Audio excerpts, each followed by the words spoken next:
सकीना बेगम स्वतःहून वेश्या बनली नव्हती.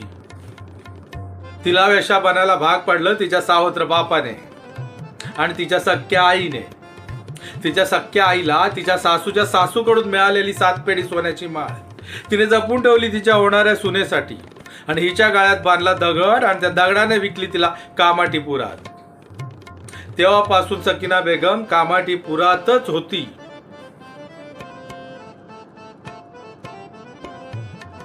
म्हातारी सकीना मरता मरता बोलून गेली. तिनं जेवढी लिंग उभ्या आयुष्यात पाहिली तेवढी शिवलिंग सुद्धा नसतील पृथ्वीवरच्या मंदिरात. म्हातारी सकीना म्हणायची,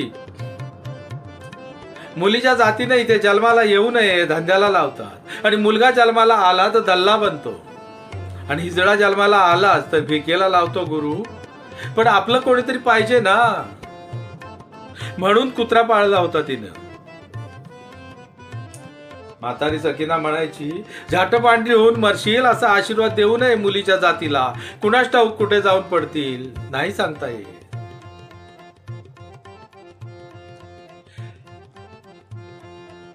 म्हातारी सकीना विचारते, नवऱ्याची वाट पाहण्यात आणि गिरायकाची वाट पाहण्यात फरक तो काय? एवढं विचारते आणि शांत होते कायमची.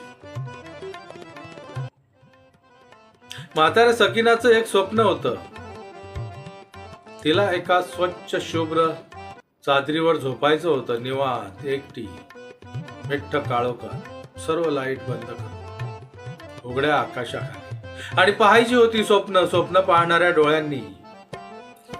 कारण तिनं स्वप्न कशी असतात ती कधी पाहिलीच नव्हती.